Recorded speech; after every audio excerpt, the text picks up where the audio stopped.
जब भी कोई इंटरव्यू होता है या कोई बड़ी मीटिंग, तो ऐसा लगता है जैसे सब कुछ दांव पर लगा है ना? ये सिर्फ हमारे ज्ञान का टेस्ट नहीं होता, बल्कि हमारे पूरे वजूद को परखा जा रहा होता है।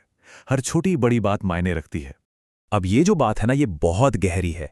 ये हमें याद दिलाती है कि इंटरव्यू का असली मकसद ये जानना नहीं है कि किसी को कितना आता है, बल्कि ये देखना है कि वो इंसान कैसा है। ये एक तरह का पर्सनैलिटी टेस्ट है। तो सवाल ये उठता है कि अगर ये सिर्फ ज्ञान का खेल नहीं है, तो वो कौन सी चीजें हैं जो एक पैनलिस्ट किसी में तलाशता है? आज के इस विश्लेषण में हम इसी गुत्थी को सुलझाएंगे। ठीक है, तो चलिए देखते हैं कि आज हम किन किन बातों पर गौर करेंगे। हम समझेंगे कि वो अनकहा टेस्ट क्या है, फिर बात करेंगे बॉडी लैंग्वेज की, यानी हमारी मौन बातचीत की। इसके बाद जानेंगे रेड और ग्रीन फ्लैग्स के बारे में, फिर सतह से परे एक गहरे व्यक्तित्व को समझेंगे और आखिर में एक यादगार ब्लूप्रिंट पर नजर डालें। एक बात हमेशा याद रखनी चाहिए, बातचीत एक भी शब्द बोलने से बहुत पहले ही शुरू हो जाती है। किसी की मौजूदगी और बॉडी लैंग्वेज ही पहला मैसेज देती है।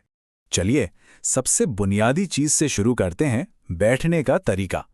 बस सीधे बैठना, कंधों को ढीला छोड़कर सीधा रखना। ये सुनने में बहुत छोटा सा बदलाव लगता है, पर इससे अंदरूनी और बाहरी दोनों तरह का कॉन्फिडेंस झलकता है। इससे पता चलता है कि कोई भी व्यक्ति उस सिचुएशन में कितना सहज और आश्वस्त है।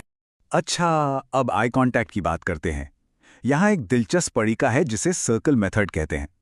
मतलब किसी एक इंसान को लगातार घूरने के बजाय कमरे में 4-5 काल्पनिक सर्कल सोचिए और अपनी नज़र को आराम से उनके बीच घुमाइए। इससे आप स्थिर और कॉन्फिडेंट दिखते हैं और सामने वाला असहज भी महसूस नहीं करता। और हाँ, बॉडी लैंग्वेज के कुछ और ज़रूरी हिस्से भी हैं, जैसे कि हाथों का इस्तेमाल।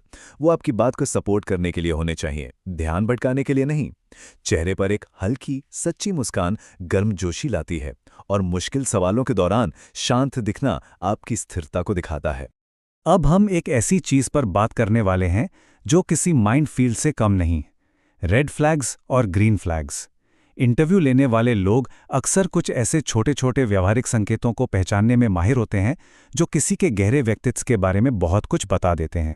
तो ये बात गांठ बांध लीजिए, ज्यादातर लोग नॉलेज की कमी की वजह से रिजेक्ट नहीं होते, वो अपने व्यवहार में दिखाए गए कुछ रेड फ्लैग्स की वजह से रिजेक्ट होते हैं।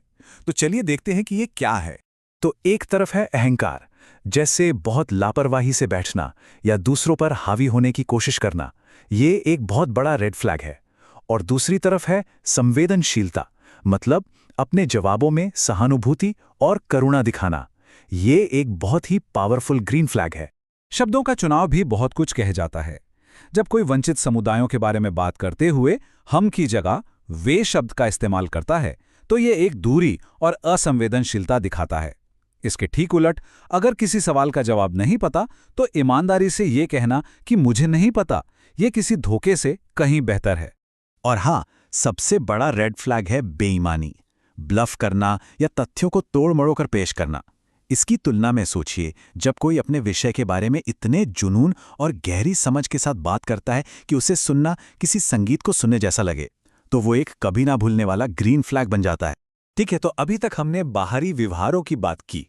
अब थोड़ा और गहरा उतरते हैं और देखते हैं कि एक ऐसा गहरा व्यक्तित्व कैसे बनाया जाए जो किसी को वाकई यादगार बना दे। ये सिर्फ तकनीक की बात नहीं है, ये चरित्र की बात है। जरा इस स्लाइड को देखिए। ये गहरे व्यक्तित्व के 6 स्तंभों को दिखाती हैं। सतही जवाब न देना, ध्यान से सुनना, सहानुभूति रखना, गहराई से सोचना, अपने काम के लिए जुनून होना और तुरंत किसी को जज न करना। ये सभी गुण परिपक्वता की निशानी है। इन सभी में से एक्टिव लिसनिंग यानी सक्रिय श्रवण एक ऐसा कौशल है जिसे कोई भी सीख सकता है। ये सिर्फ सुनना नहीं है, ये समझना है, सम्मान देना है और फिर जवाब देना है। ये इमोशनल स्टेबिलिटी का एक बहुत ही दमदार प्रदर्शन है। और इसे करने का एक बहुत ही आसान सा फॉर्मूला है, LAR। L यानी लिसन फुली, पहले पूरी तरह से सुने। A यानी एक्नॉलेज देयर पर्सपेक्टिव, सामने वाले के नजरिए को स्वीकार करें, भले ही आप उससे सहमत ना हों। और आखिर में R यानी रिस्पॉन्ड विद क्लैरिटी, अपनी बात साफ साफ रखें। ये एक सम्मानजनक बातचीत की नींव है। तो अब जब हमने इन सभी कॉन्सेप्ट्स को समझ लिया है, तो चलिए इसे एक फाइनल और छोटी सी गाइड में समेट लेते हैं। इसे अपनी अगली बड़ी मीटिंग के लिए एक क्विक चेकलिस्ट समझिए। तो क्या करना है? सीधे बैठें, जवाब ईमानदार रखें, गलतियां स्वीकारें, ध्यान से सुनें और स्वाभाविक रूप से मुस्कुराएं। और क्या बिल्कुल नहीं करना है?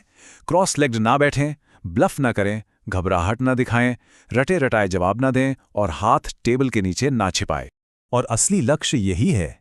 ये सिर्फ इंटरव्यू पास करने के बारे में नहीं है, ये एक ऐसी छाप छोड़ने के बारे में है जो हमेशा बनी रहे। इन सिद्धांतों को अपनाकर कोई सिर्फ एक और उम्मीदवार नहीं रहता, बल्कि यादगार बन जाता है।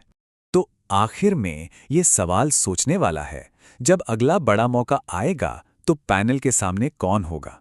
एक घबराया हुआ उम्मीदवार या एक आत्मविश्वासी, परिपक्व और यादगार इंसान? चुनाव हर किसी का अपना है।